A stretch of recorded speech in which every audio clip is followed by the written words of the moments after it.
Now our next topic is understanding shapes. अब understanding shapes नाम से पता चल रहा है शेप्स के बारे में डिस्कस करना है, बट शेप्स तो बहुत सारी होती हैं, हमारे पास बहुत सारी शेप्स हैं, बट यहाँ पे हमें कौन सी शेप से डिस्कस करना है जो हमारे सिलेबस में है। हमारे सिलेबस में कौन कौन सी शेप्स हैं?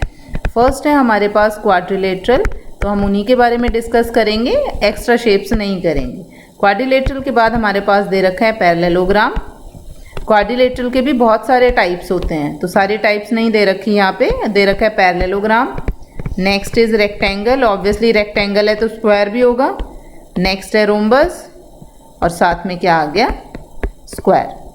तो हमें ये चार चीज़ें डिस्कस करनी है। क्वाड्रिलेटरल के अंदर सारी टाइप्स आ जाएंगी। First type is parallelogram, second is rectangle, third is rhombus and fourth is square. तो ये सारी चीज़ें हमें डिस्कस करनी है। अब स्टार्ट करते हैं हम क्वाड्रिलेटरल से, ठीक है। क्वाड्रिलेटरल क्या होता है, इसकी डेफिनेशन क्या होती है, वो सबसे पहले लिखते हैं क्वाड्रिलेटरल की डेफिनेशन।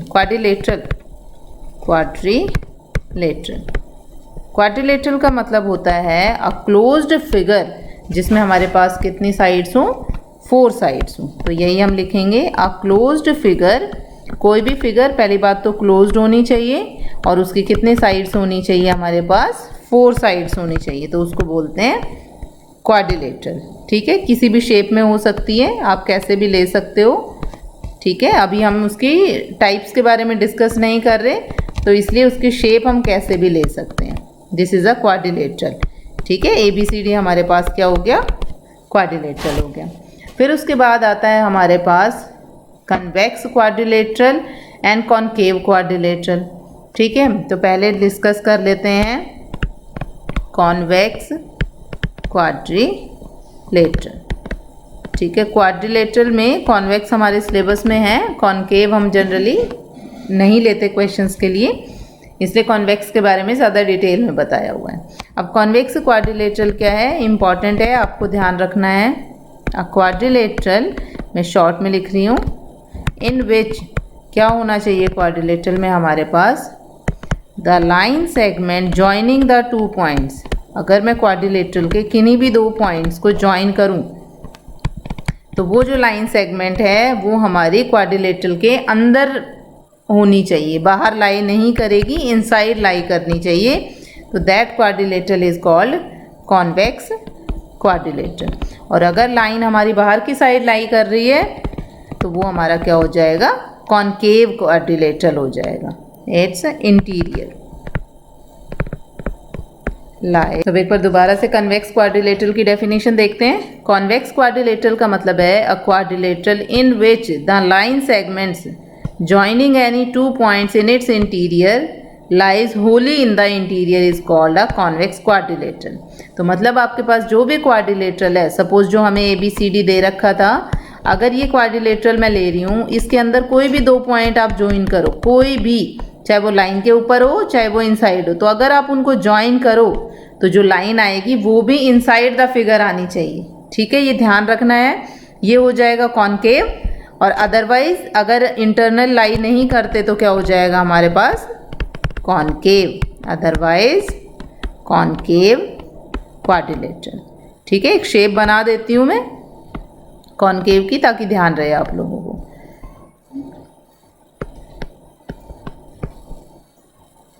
ये देखो इसमें कितनी साइड्स है, पहले तो देखें क्वाड्रिलेटरल है कि नहीं है। 1 2 3 4 साइड्स हैं, क्लोज्ड फिगर है, यही था हमारे पास, 4 साइड्स क्लोज्ड फिगर। तो दिस इम्प्लाइज ये क्या हुआ?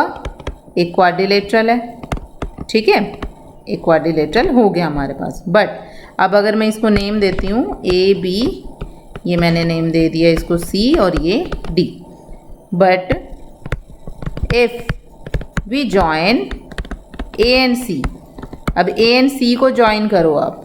अब A और C को अगर मैं जॉइन कर रही हूँ तो क्या वो फिगर के अंदर लाई कर रहा है? Then AC lies outside the figure, figure के बाहर की तरफ लाई कर रहा है। तो इट मीन्स ये हमारा कौन सा क्वाड्रिलेटरल हुआ? Therefore ABCD is a concave quadrilateral. समझ आया डिफरेंस? कॉन्वेक्स में जो भी पॉइंट आप ले रहे हो वो पॉइंट्स को अगर आप ज्वाइन करोगे तो लाइन जो है हमारी फिगर के अंदर लाई करेगी। और अगर कॉनकेव की बात करें तो कोई भी दो पॉइंट लो, चाहे एक पेयर भी ऐसा आ जाए, तो अगर उनको ज्वाइन करते हैं और वो जो लाइन है वो फिगर के आउटसाइड लाई कर रही है तो उसको बोलते हैं कॉनकेव क्वाड्रिलेटरल। ठीक है, ये हो गया कॉन्वेक्स का एग्जाम्पल, ये हो गया कॉनकेव का एग्जाम्पल। ये जनरली 1 मार्क्स में आ जाते हैं, आपको डेफिनेशन गिवन होगी और फिर पूछा जाएगा एमसीक्यू में कॉनकेव है कि कॉन्वेक्स है। फिर उसके बाद हमारे पास आता है कि क्वाड्रिलेटरल में हमारे पास होता क्या क्या है, कितनी टर्म्स आती हैं हमारे पास जो हम क्वाड्रिलेटरल में डिस्कस करते हैं, जो हमें पता होनी चाहिए। ठीक है, टर्म्स लिख देती हूँ मैं। टर्म्स का मतलब हमारे पास क्वाड्रिलेटरल में क्या क्या होना चाहिए। अब quadrilateral has, name they they ABCD, फिर फिगर बनाएंगे। ABCD हैज़, हमने ऊपर फिगर बनाई भी थी, दोबारा से बना लेते हैं। ये हो गया मेरे पास कोई भी क्वाड्रिलेटरल। क्वाड्रिलेटरल की जो लाइंस है वो स्ट्रेट होनी चाहिए। ठीक है, हो किसी भी शेप में सकता है। अब ये आपको ध्यान रखना है कि आपकी फिगर नीट एंड क्लीन होनी चाहिए। आपको जो फिगर है वो हमेशा स्केल की हेल्प से बनानी है, रनिंग हैंड से फिगर नहीं बनानी। अगर रनिंग हैंड से आप फिगर ज्वाइन करोगे तो फिर मार्क्स नहीं मिलेंगे। अब क्वाड्रिलेटरल हैज़, सबसे पहले बात आती है साइड्स। कितनी साइड्स होती हैं? 4 साइड्स। कौन कौन सी साइड्स हैं? AB दिख रहा है सभी को, BC, उसी के साथ CD और उसी के साथ D दिख दिया सीक्वेंस में। एक चीज़ और ध्यान रखनी है, जैसे भी आप फिगर की नेमिंग दे रहे हो आपको सीक्वेंस फॉलो करनी है। आपने सपोज यहाँ से A शुरू किया तो A के बाद B, B के बाद C, C के बाद D। ऐसा नहीं है A B और यहाँ पे C लिख दो तो ये गलत हो जाएगा। आपको सीक्वेंस फॉलो रखनी है, ABCD। ठीक है, अगर खुद से नेमिंग कर रहे हैं। और अगर दे रखी है फिगर में तो उसमें हम कुछ नहीं कर सकते, वो जैसे गिवन होगा वैसे ही लिखेंगे। फिर आता है नंबर 2 हमारे पास। साइड्स के बाद बात किसकी आती है? वर्टिसेस। वर्टिसेस का मतलब होता है कॉर्नर। कॉर्नर कितने हैं यहाँ पे? 4 कॉर्नर्स। ठीक है, कौन कौन से कॉर्नर है? A, B, C and D। तो 4 कॉर्नर हो गए। कॉर्नर्स के बाद बात आती है एंगल्स की। कितने एंगल्स हैं हमारे पास? 4 एंगल्स हैं। ठीक है, देखिए कौन कौन से एंगल है। Angle A, this, angle B, this one, angle C, this one and angle D, this one. हो गए हमारे पास 4 एंगल्स। ठीक है, उसके बाद बात आती है हमारे पास डायगनल्स। डायगनल्स का मतलब है ऑपोजिट वर्टिसेस को ज्वाइन करना। Opposite, join opposite vertices. ठीक है, मैं ऐसे लिख देती हूँ ताकि आपको ध्यान रहे। Join opposite vertices. अब ऑपोजिट वर्टिसेस को ज्वाइन करना है, कितने डायगनल हैं? फिगर में देखो 2 डायगनल्स, क्योंकि 4 वर्टिसेस हैं। ऑपोजिट में कितने पेयर होंगे? 2 पेयर होंगे। तो डायगनल कौन कौन से बने? AC, BD। तो ये जनरल चीज़ें हैं जो हमें क्वाड्रिलेटरल के बारे में पता होनी चाहिए, जो मेन टर्म्स होती हैं हमारे पास। उसके बाद और भी बहुत सारी टर्म्स आती हैं। सपोज जैसे मेरे पास आया एडजेसेंट। Adjacent sides. एडजेसेंट का मतलब क्या होता है? साथ में, लगातार। ठीक है, तो कितने पेयर बनेंगे? अब देखो साथ साथ में कौन सी साइड है? AB एंड BC, ये फर्स्ट पेयर हो गया। सेकेंड पेयर क्या बनेगा? BC एंड CD, ये दोनों भी साथ में है। थर्ड पेयर क्या बनेगा? CD एंड DA, तो ये मेरे पास थर्ड वाला पेयर बन गया। फोर्थ क्या बनेगा? DA and AB। तो ये चारों पेयर एडजेसेंट साइड्स के हैं। कैसे? First second, second third, third first, first और फोर्थ। ठीक है, ऐसे ही बन गया। तो ये हमारे पास 4 साइड थी, तो 4 पेयर बन गए एडजेसेंट साइड्स के। ठीक है, एडजेसेंट साइड में अब आप नोटिस करें तो क्या है? एक वर्टिसेस कॉमन है। देखो यहाँ पे C कॉमन है, यहाँ पे D कॉमन है और यहाँ पे A कॉमन है। तो आप क्या लिख सकते हैं यहाँ पे? एडजेसेंट साइड का मतलब एनी 2 साइड्स क्या होना चाहिए? Having 1 common vertices. ठीक है, 1 कॉमन पॉइंट या 1 कॉमन वर्टिसेस। तो वो हमारे पास क्या होगा, एडजेसेंट होगी। एग्जाम्पल हमने देख ही लिया फिगर में। फिर उसके बाद आता है हमारे पास नंबर 6, ऑपोजिट साइड। या पहले एडजेसेंट पे ही बात कर लेते हैं। एडजेसेंट, अब साइड की बात हो गई तो अब क्या आ जाएगा, एडजेसेंट एंगल्स। अब एडजेसेंट एंगल कौन कौन से होंगे, ए के साथ क्या है, बी है। Second pair B and C. Third pair angle C and angle D. And the fourth pair is angle D and angle A. देखें ऊपर फिगर में, ये देखो जो मार्क हो रखे हैं, ए एंड बी। तो आप दोनों में ऑब्जर्व करो, ये वाली साइड कॉमन है। ऐसे ही सी और बी के लिए लिया तो ये साइड कॉमन आई, सी और डी के लिए लिया तो ये साइड कॉमन आ गई, और ये साइड कॉमन आ गई डी और ए के लिए।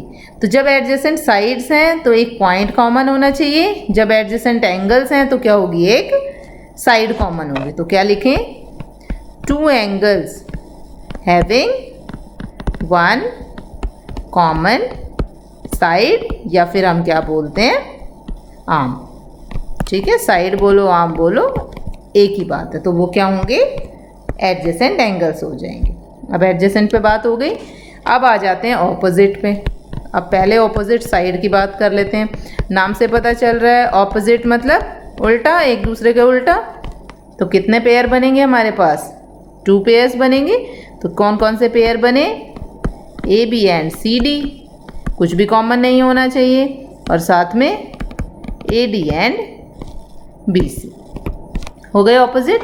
तो इसका क्या मतलब हुआ, 2 sides with no common point.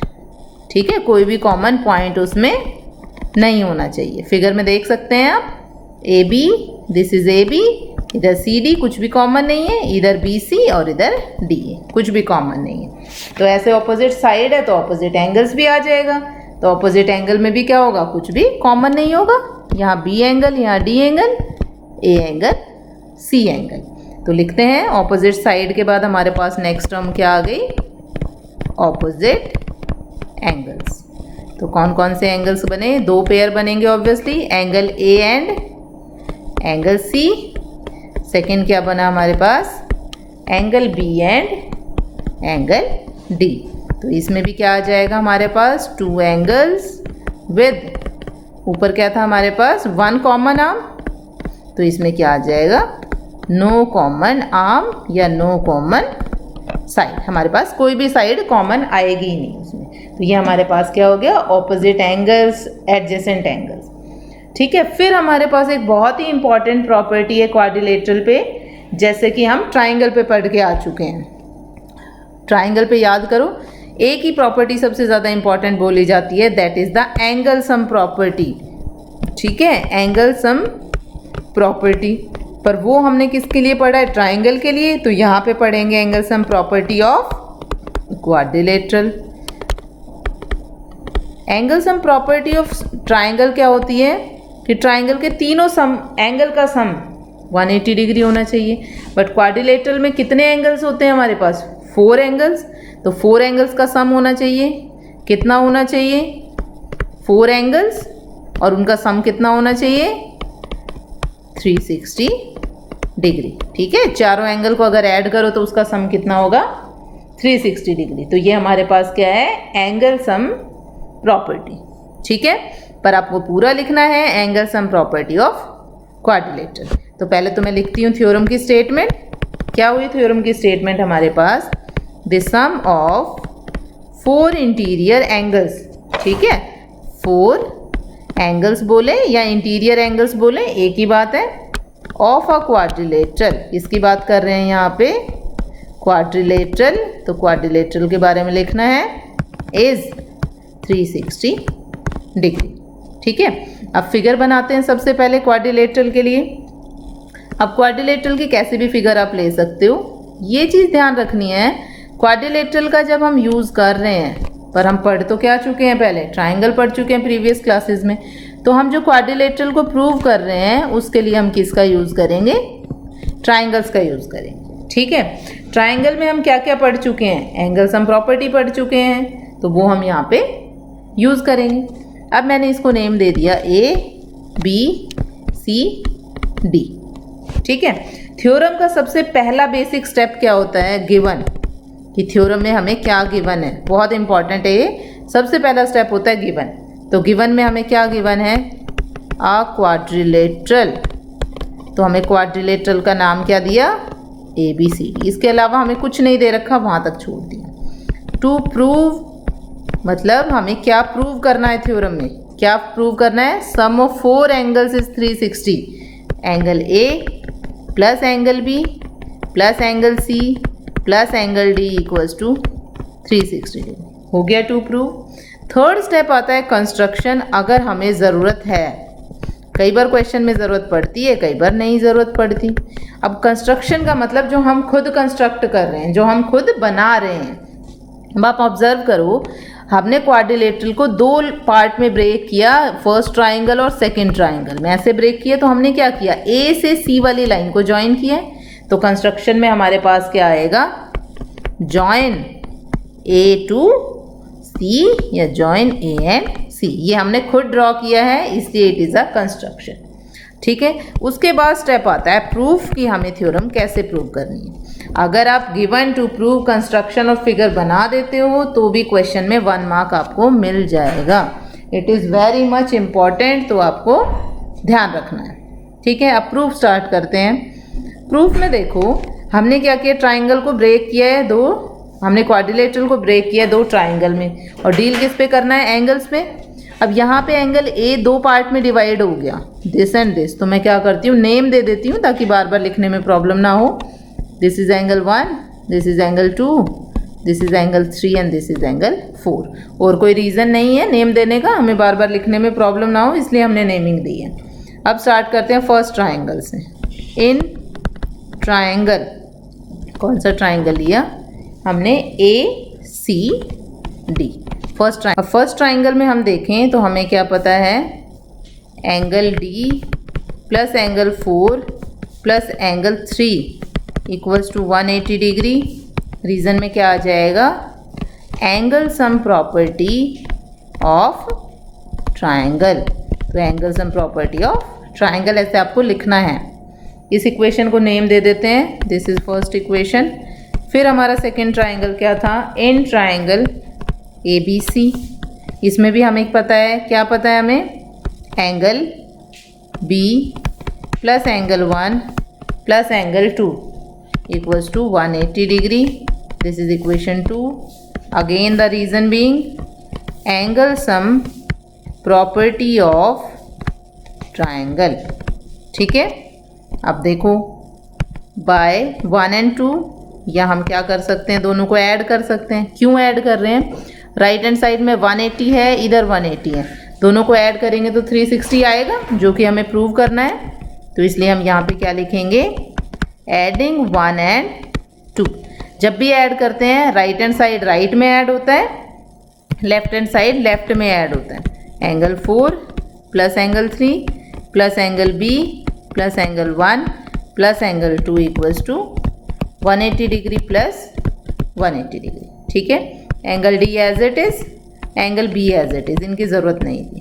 ठीक है, फिर आता है हमारे पास फिगर में देखो 4 + 1 कितना बनता है? 4 + 1 बना A। तो यहाँ से मैंने लिखा एंगल 4, पहले लिख लेते हैं या तो साथ में, एंगल 4 प्लस एंगल 1, ऐसे ही angle 3 plus angle 2 equals to 360 degree.